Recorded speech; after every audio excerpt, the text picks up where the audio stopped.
Hey guys, Frost here, welcome back. Apparently ZG is back on the menu. People want their bijus, people want their reputation, mages want their money, and the opportunities are high, specifically now. I went back through some of my old footage. This is from back in original classic. I think I was playing on Farlina. Normally you use for this a classic deep frost spec. You need clear casting, of course, that's slowdown. One of the important things you have to do as soon as you enter the instance, you have to have a fresh ID. Whenever you have a fresh ID, all the patrols are positioned like perfectly for you to do a full pull. So basically you jump on the right side on the water, you go to the bottom, you don't have to go so deep, but in the beginning I was a bit scared. As you can see, we started the timer here, and once we get to the end, we mount up here at the waterfall. And we just drop down on that stone. You don't jump, you just drop down. You go across the bridge. For this, you need the Noggenfogger elixirs for the slow fall. I would recommend coming with about 200 with you. And you need, obviously, light feathers. As soon as you cross the second bridge, you turn a left here. And I'm going to show you the way I prefer to do it. Some people jump straight from here on the crocs. But I kind of prefer to do it a bit differently. So I jump straight in the water here.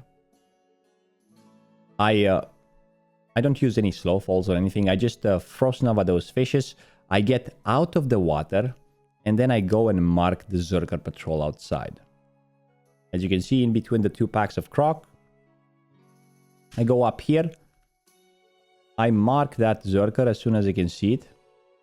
As you can see, it's to the right there, perfectly.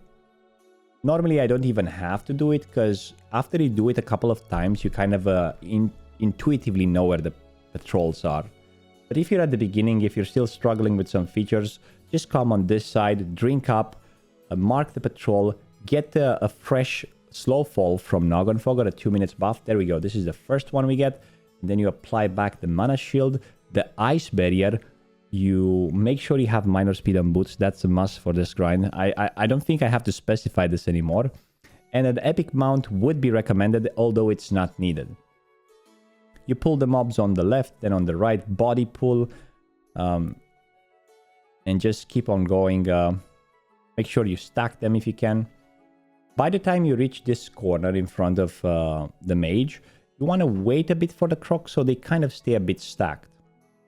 Here you want to go, as you can see, I wait for a second or two, you don't even have to watch. You go into a C shape, and then you push a little further so you body pull the last crocs. That way you pull them all. Here you want to jump a bit to the left. You don't want to jump into the bamboos, because sometimes you can get stuck. This is a used ID, you can reset it with an alt, it's no big problem. You don't have to go all the way up here to jump like I do it. You can jump from the lower corner, but if I jump from up here, I always remain mounted. I body pull this croc, and then I still have 3 seconds of shield here, plus mana shield, which kept me mounted all the way until the root. This is beautiful. Once you get to the root, you take the corner, you try to jump on the first root, and sometimes you can jump on the second, but I fell here. I just swim into the root and blink through it, but you can also jump it with a double jump. Once I get here, I do a counter spell on the left back. I don't think I have to pull it now. I can pull it on my way back, but I prefer pulling it now because I kind of stack them better through the course of the kite. Now here you apply a slow fall and you jump. I failed to jump here. No big problem. The grind has a lot of room for errors.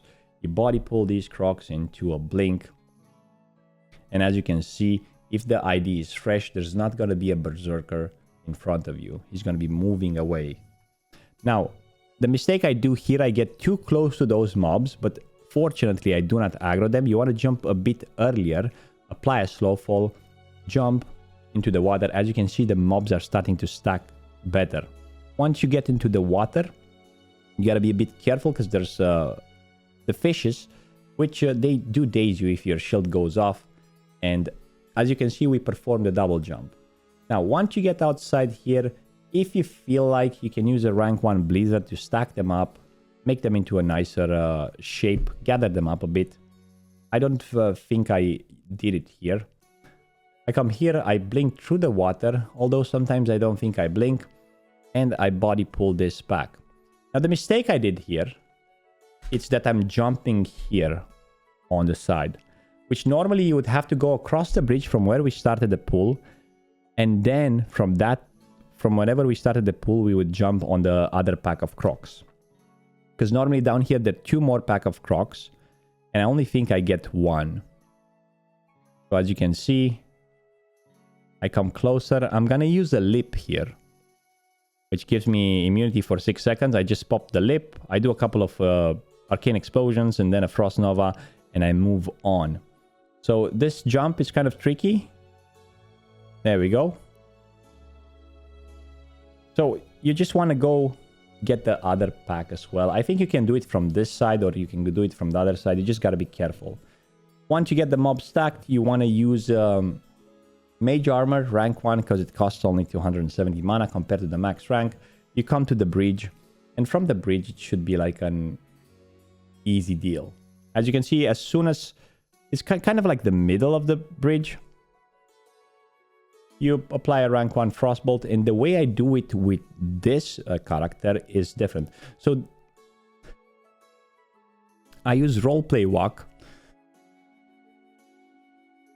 and I stay close to the jump, to the rope, to the edge of the bridge.